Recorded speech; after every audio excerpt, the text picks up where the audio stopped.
बिस्मिल्लाहिर्रहमानिर्रहीम अस्सलाम वालेकुम स्टूडेंट्स। तो आज हम अपना क्लास 12 का फिजिक्स का टॉपिक नंबर 14.5 स्टार्ट करने जा रहे हैं।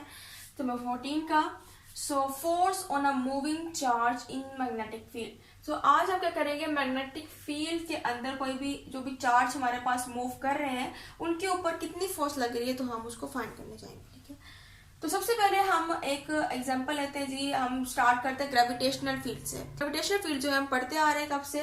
अब भी हम ये करते हैं, एग्जांपल लेते हैं ग्रेविटेशनल फील्ड की, ताकि हम यहाँ पर जो फोर्स का कॉन्सेप्ट है उसको समझ सकें। फॉर एग्जाम्पल हम कहते हैं कि हमारे पास कोई भी अर्थ सरफेस है। ठीक है, ये हमारे पास क्या है, अर्थ की एक हमने सरफेस ले लिया। अब कहते हैं कि इसके करीब ही में फॉर एग्जाम्पल हमारे पास एक ऑब्जेक्ट जो है वो पड़ा। ठीक है, अभी क्या हो रहा है, ये दोनों एक दूसरे के आमने सामने अभी क्या करेंगे, एक दूसरे के ऊपर फोर्स एक्सर्ट करेंगे। ठीक है, अब हम कहते हैं कि इस ऑब्जेक्ट की अपनी एक फील्ड है,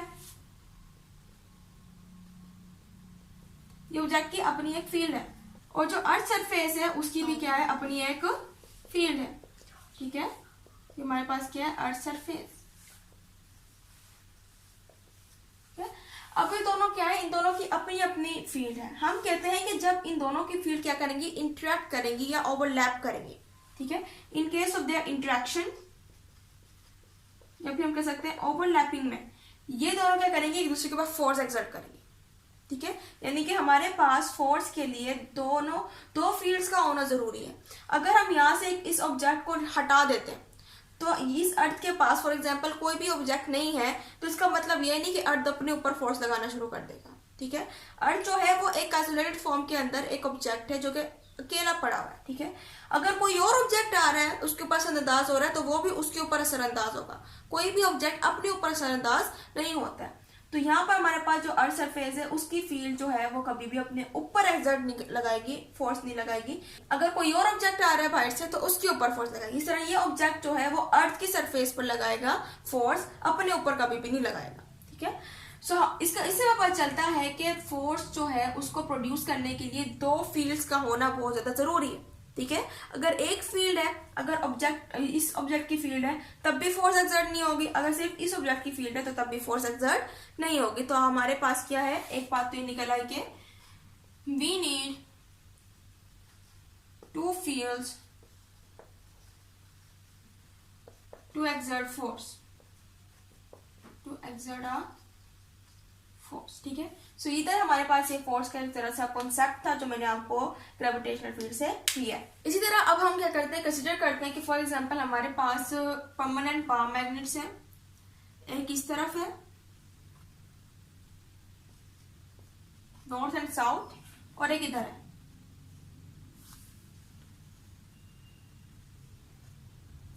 इधर भी हमारे पास south and north. So magnetic field हमारे पास प्रोड्यूस होगी नॉर्थ टू साउथ। ठीक है, नॉर्थ से साउथ तक हमारे पास क्या होगी, मैग्नेटिक फील्ड प्रोड्यूस होगी।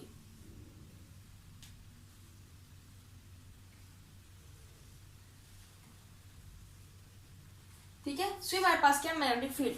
अब ये हमारे पास क्या है कि एक्सटर्नली हमने क्या किया, मैग्नेटिक फील्ड प्रोवाइड किया with the help of permanent bar magnet. ठीक है, अब हम कंसीडर करते हैं कि हमारे पास फॉर एग्जांपल इस फील्ड के अंदर ही एक कंडक्टर मौजूद है। हम इस कंडक्टर को क्या करते हैं, इस फील्ड के अंदर रख देते हैं।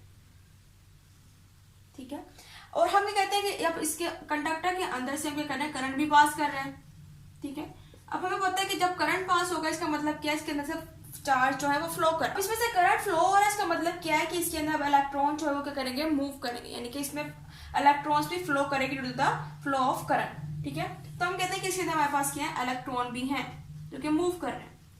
इधर हम एक इलेक्ट्रॉन कंसीडर करते हैं, फॉर एग्जांपल हमारे पास इलेक्ट्रॉन जो है वो मूव करना स्टार्ट करेगा। अब क्या होगा, ये इलेक्ट्रॉन जो कि करंट की वजह से क्या हो रहा है, इसके अंदर मूव करेगा, इसकी वजह से भी फील्ड प्रोड्यूस होगी। अब ये इलेक्ट्रॉन जो हमारे पास क्या करेगा, ये भी क्या करेगा, फील्ड प्रोड्यूस करेगा। क्यों, क्योंकि जब हमने इसको करंट प्रोवाइड किया कंडक्टर के अंदर, ये हमारे पास कंडक्टर है, इसके अंदर क्या होगा, इलेक्ट्रॉन्स फ्लो करना शुरू कर देंगे। इसी तरह ये हमारे पास ये थी एक्सटर्नल फील्ड थी, तो हम कहते हैं फॉर एग्जाम्पल हमारे पास जो फील्ड थी, मैग्नेटिक फील्ड थी, ये थी हमारे पास एक्सटर्नल। जो इलेक्ट्रॉन प्रोड्यूस हो रही है उसको हम नाम देते हैं बी इंटरनल का। ठीक है, यानी कि इंटरनली प्रोड्यूस हो रही है फील्ड। ठीक है, ड्यू टू इलेक्ट्रॉन, और एक एक्सटर्नली जो कि हमने परमानेंट बार मैग्नेट के जरिए से दी है।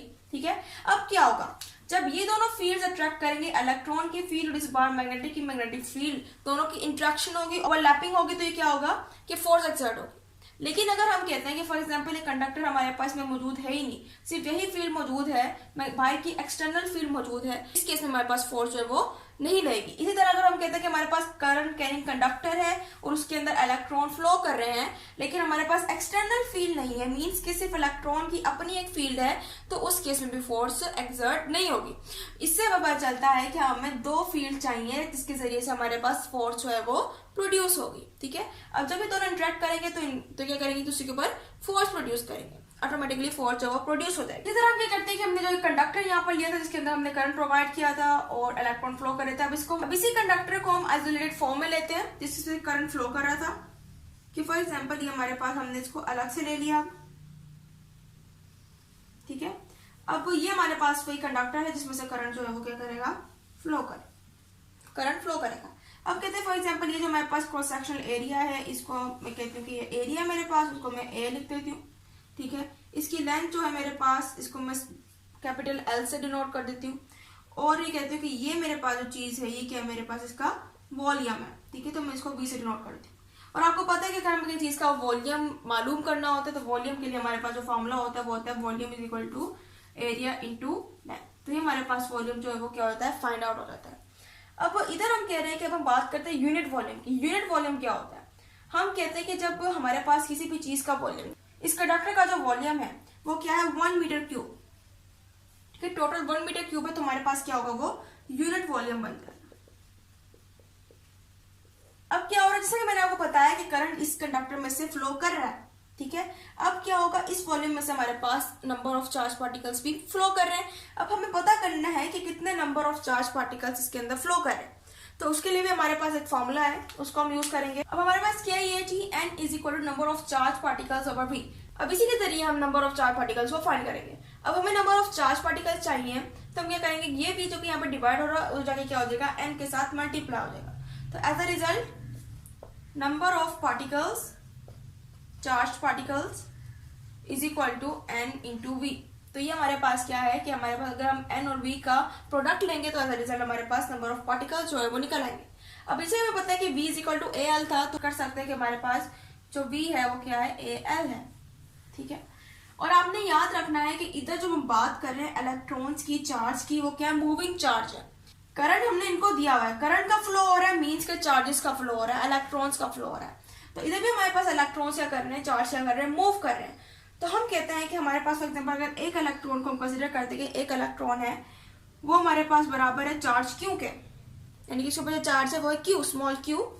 लेकिन अगर हमने ये करना है टोटल चार्ज फाइंड करना है सारे इलेक्ट्रॉन्स पर, तो वो क्या होगा, हमारे पास हो जाएगा डेल्टा क्यू।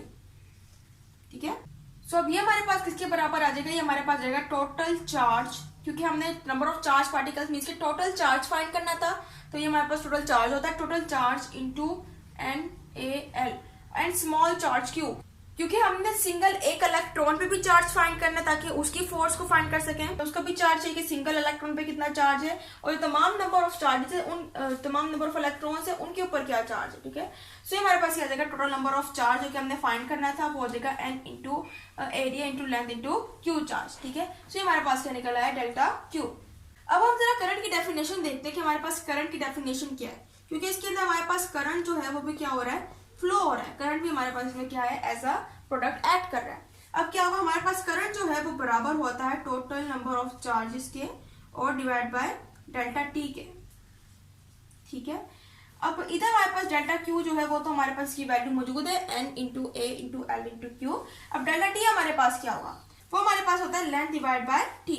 अब क्या होगा, हमें क्या फाइंड करना है, टी फाइंड करना है। ठीक है, यहाँ पर हमारे पास टी की वैल्यू नहीं है तो हमें टी की वैल्यू चाहिए, सो ये क्या हो जाएंगे, रिप्लेस हो जाएंगे, यानी कि टी जो है यहाँ मूव कर जाएगा, वेलोसिटी जो है वो यहाँ मूव कर जाएगी, तो क्या बन जाएगा, t is equal to L over we.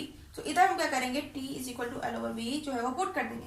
Delta Q हमारे पास क्या है, n into A into L into q and divide by हमारे पास क्या देगा, एल ओवर वी। अब ये एल से कट जाएगा और ये हमारे पास नीचे डिनोमिनेटर बना हुआ था, ऊपर जाके क्या बन जाएगा, न्यूमिनेटर बन जाएगा। ठीक है, तो हमारे पास ये क्या बन जाएगी वैल्यू, ये हमारे पास जो करंट है, दरअसल हमने करंट फाइंड कर लिया, तो हमारे पास जो करंट है वो बराबर आ जाएगा N into A into q into V. ये हमारे पास क्या आ जाएगा करंट। अब आपने याद रखना है कि हम सारी चीजें क्यों फाइंड कर रहे हैं, ताकि हम चार्जेस पर जो फोर्स है उसको हम फाइंड कर सकें। सो इधर भी हम क्या करें, इलेक्ट्रिक करंट को यूज करेंगे ताकि हम आगे जो है वो जितने भी नंबर ऑफ चार्जेस हैं, ठीक है, उनको हम इंडिविजुअली उनके ऊपर जो फोर्स है वो पहले फाइंड करेंगे, फिर उनका सम अप करेंगे और फिर एज अ रिजल्ट हमारे पास उनकी समेशन करेंगे और हमारे पास टोटल जो फोर्स लग रही है तमाम चार्जेस पर in the conductor due to current वो हमारे पास आ जाएगी। ठीक है, सो ये था आज का हमारा लेक्चर, जिसके अंदर हमने करंट जो है, इलेक्ट्रिक करंट जो है उसकी वैल्यू तक हमने इसको क्या कर लिया, ये हमने यहाँ तक फाइंड कर लिया। जो इसका पार्ट्स हैं, ठीक है ना, force on a moving charge in magnetic field. आगे स्टडी करेंगे, फर्दर स्टडी करेंगे। सो तब तक के लिए अल्लाह हाफिज।